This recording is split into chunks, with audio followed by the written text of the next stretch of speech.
दोस्तों नमस्कार, मैं संजय मग्गू और मौजूद हैं देश रोजाना के डिजिटल मीडिया मंच पर। भारतीय जनता पार्टी हरियाणा के अंदर 41 विधानसभा सीटों पर चुनाव क्यों हारी? भारतीय जनता पार्टी के 41 विधानसभा सीटों पर जो खराब प्रदर्शन रहा, चुनाव प्रत्याशी हार गए, उसके पीछे कारण क्या थे? चुनाव हारने के अंदर पार्टी के कितने जयचंद थे? ऐसे कौन से नेता थे जिन्होंने पार्टी का काम खराब किया? कारण क्या था कि 41 सीटों पर 5 ऐसे जिले जिनमें कि भारतीय जनता पार्टी एक भी सीट नहीं जीत पाई। ये मंथन कर रही है भारतीय जनता पार्टी। हरियाणा के अंदर सरकार बनने के लगभग 1 महीना से अधिक होने के बाद अब भारतीय जनता पार्टी मंथन कर रही है कि आखिर 41 सीटें वो कैसे हारी। मैं आपको बता दूं कि हरियाणा के अंदर जो 90 विधानसभा की सीटें हैं, इन 90 विधानसभा की सीटों में से भारतीय जनता पार्टी 89 सीटों पर चुनाव लड़ी थी। सिरसा विधानसभा क्षेत्र से भाजपा के जो अधिकृत प्रत्याशी थे, उन्होंने अंतिम दिन, जो नामांकन वापस लेने का अंतिम दिन था, उस दिन अपना नॉमिनेशन फॉर्म वापस ले लिया था और सिरसा में बीजेपी का कोई कैंडिडेट नहीं था। यानी कि सिरसा में कमल के फूल का सिंबल नहीं था। कारण क्या था, ये भाजपा के लोग बता सकते हैं और या फिर नामांकन वापस लेने वाले। खैर, चर्चा में हूं मैं आपके साथ कि भाजपा 41 सीटें क्यों हारी। तो जो 89 सीटों पर चुनाव भाजपा लड़ी, उनमें से 48 सीटें जीती भारतीय जनता पार्टी ने और 48 सीटें जीत करके हरियाणा में तीसरी बार हैट्रिक की सरकार बनाई। तीसरी बार हैट्रिक की सरकार बनाने के बाद नायब सिंह सैनी मुख्यमंत्री बन चुके हैं। विधानसभा का पहला अधिवेशन, जो 15वीं विधानसभा हुई, उसका पहला अधिवेशन, पहला सत्र आज संपन्न हुआ। 4 दिवसीय जो अधिवेशन था। और अब जो चर्चा है, जो मंथन है भारतीय जनता पार्टी के अंदर, आज पंचकुला में जो भाजपा का पंचकमल कार्यालय है, उसमें 2 दिन की बैठक चल रही है। आज पहले दिन की बैठक चली और पहले दिन की बैठक के अंदर 4 दौर वार्तालाप के चले, 4 दौर चले वार्ता के।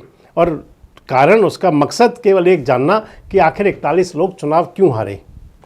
मैं आपको दोस्तों बता दूं कि भारतीय जनता पार्टी चुनाव भले ही जीती, सरकार भले ही बनी, लेकिन सबसे जो महत्वपूर्ण बात थी वो ये थी कि सरकार के अधिकांश मंत्री चुनाव हार गए।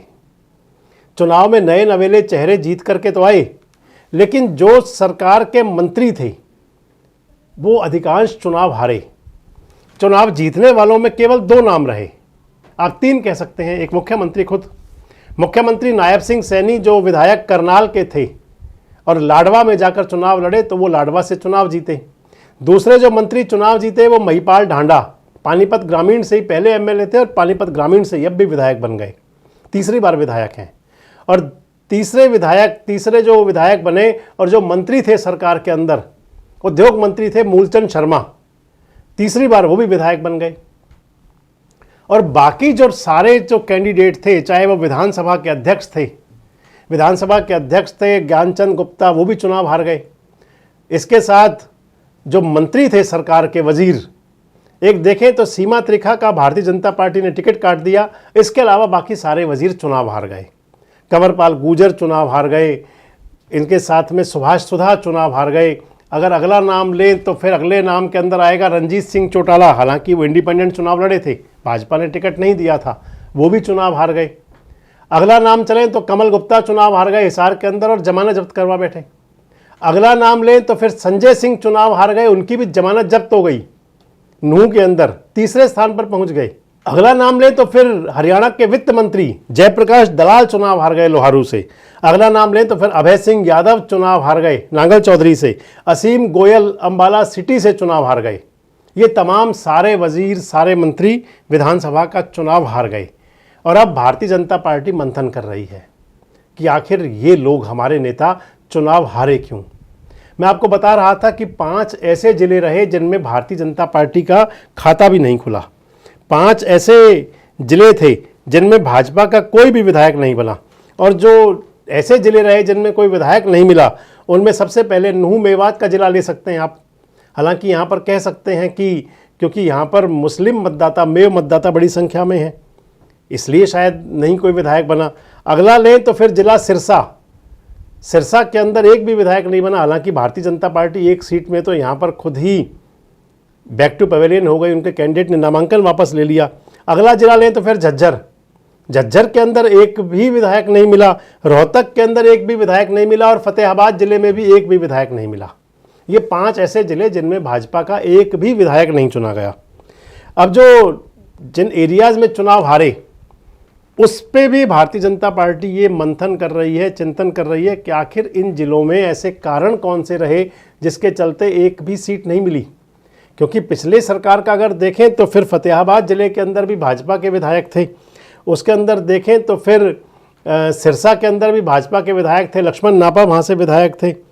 झज्जर का देखें तो झज्जर में भी एक विधायक थे, हालांकि रोहतक में कोई नहीं विधायक बना था।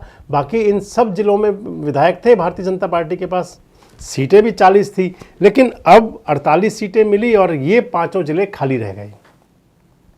अब चिंतन और मंथन इसी बात का है कि क्या पार्टी की आंतरिक गुटबाजी थी उसकी वजह से चुनाव हारे, क्या कुछ नेताओं को वेट कम मिला जिससे वो बगावती हो गए इस वजह से चुनाव हारे, क्या एंटी इनकम्बेंसी ज़्यादा वहाँ पर असर कर गई 10 साल की वो इस वजह से चुनाव हारे। यानी कि सारे बातों पर मंथन किया जा रहा है। आज पहले दिन की बैठक हुई, कल दूसरे दिन की बैठक होगी और जो बैठक संपन्न होगी वो होगी भारतीय जनता पार्टी के सदस्यता अभियान को लेकर के कि उसको किस प्रकार गति दी जाए।